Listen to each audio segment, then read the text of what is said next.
નમસ્કાર મિત્રો, અમારી ગુજ્જુ રસોઈ ચેનલને સબસ્ક્રાઇબ કરો અને નવા વિડીયો જોવા માટે બેલ બટન જરૂરથી દબાવજો અને વિડીયો પસંદ આવે તો લાઈક અને શેર કરવાનું ના ભૂલતા.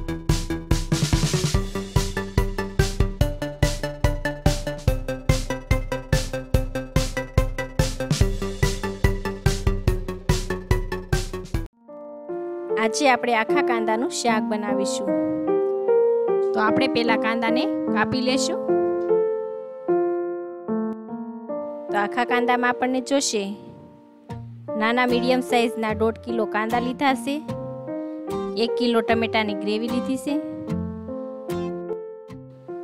250 ગ્રામ કાંદાની ગ્રેવી, 50 ગ્રામ લીલું લસણ, 100 ગ્રામ ધાણા, આખા કાંદાનો મસાલો જે મેં દૂધમાં મિક્સ કરી લીધો છે, 1 વાટકી દહીં, તેમાં મેં 3 ચમચી કોર્નફ્લોર મિક્સ કરી લીધો છે, થોડું મીઠું, 50 ગ્રામ ખાંડ, સૂકી દ્રાક્ષ, કાજુ તે પણ મેં પાણીમાં પલાળી લીધા છે, લાલ મરચું પાવડર, 2 ચમચી હળદર, 1 ચમચી હિંગ, મગજત્રીના બી જે મેં 50 ગ્રામ લીધા છે, જે મેં પાવડર કરી અને દૂધમાં મિક્સ કરી લીધા છે, 200 ગ્રામ ટોસનો પાવડર છે, 1 લીંબુનો રસ અને તેલ.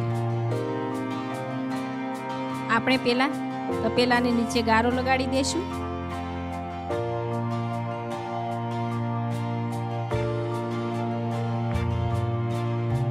પછી આપણે ચૂલો જેગવી તપેલું ચૂલા પર મૂકી દઈશું.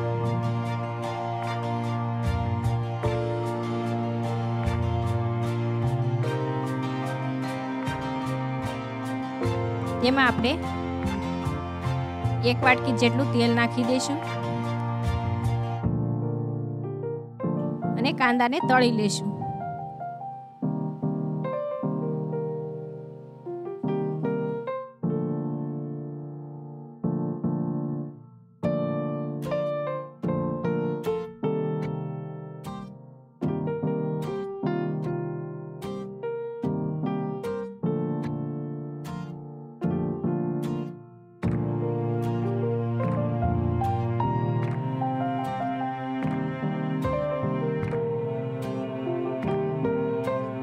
થોડી વાર આપણે તેને ડીશ ઢાંકી દઈશું એટલે આપણા કાંદા સરસ તળાઈ જાય.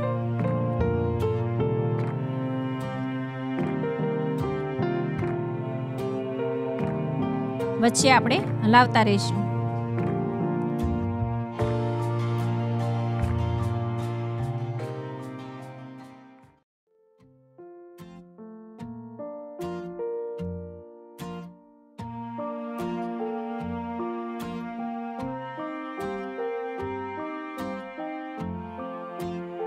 આપણા કાંદા સરસ તળાઈ ગયા છે તો આપણે કાંદાને એક ડીશમાં કાઢી લઈશું.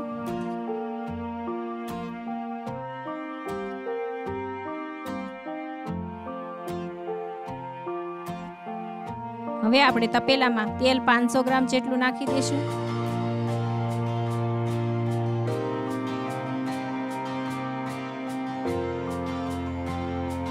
તો તેલ ગરમ થાય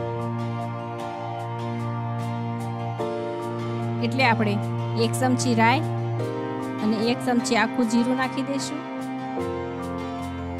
2 ચમચી હળદર નાખીશું. લીલું લસણ નાખી દઈશું.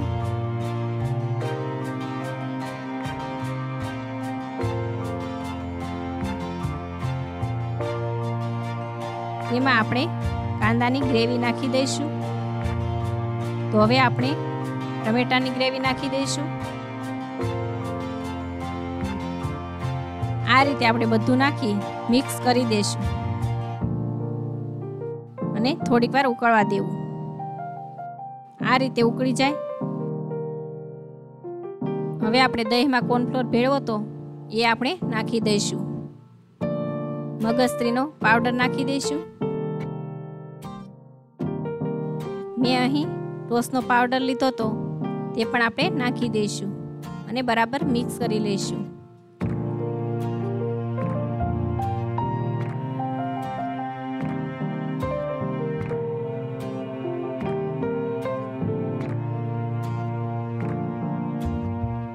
1 વાટકી પાણી નાખી આપણે બરાબર મિક્સ કરી લેશું।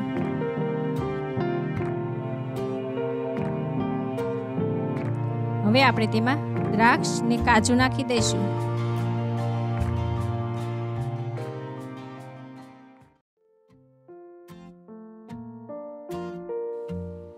પછી થોડીક વાર ઉકળે એટલે આપણે કાંદાનો મસાલો નાખી દઈશું। બધું નાખી બરાબર મિક્સ કરી લેવું।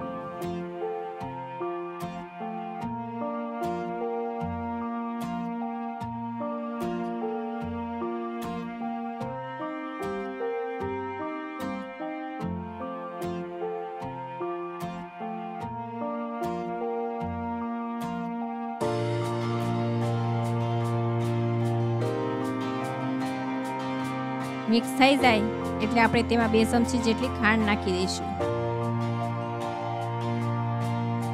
2 ચમચી લાલ મરચું પાવડર નાખી દઈશું।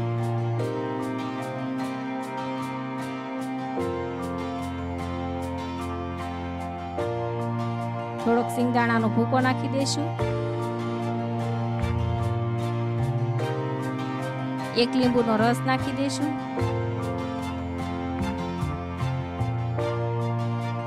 બધું બરાબર મિક્સ કરી લેવું।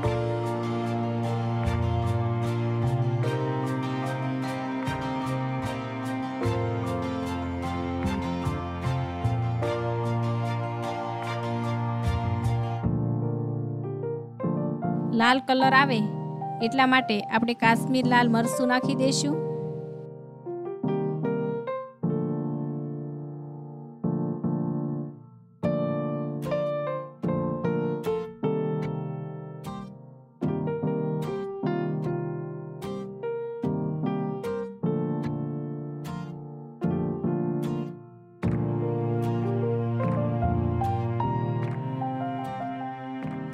આ રીતે બધું ઉકળી જાય એટલે આપણે તેમાં તળેલા કાંદા નાખી દઈશું ને બરાબર હલાવી લઈશું।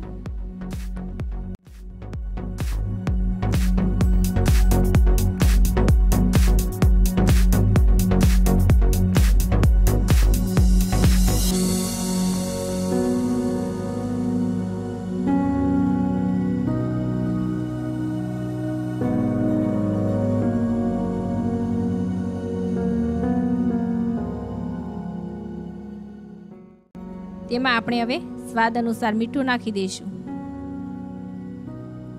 થોડી વાર સળવા દઈએ। તેલ ઉપર આવે ત્યાં સુધી આપણે ચૂલે રાખવાનું છે તપેલું।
તો આ રીતે તેલ ઉપર આવી જાય એટલે આપણે તેમાં લીલા ધાણા નાખી દઈશું અને બરાબર બધું મિક્સ કરી એક પ્લેટમાં કાઢી લઈશું।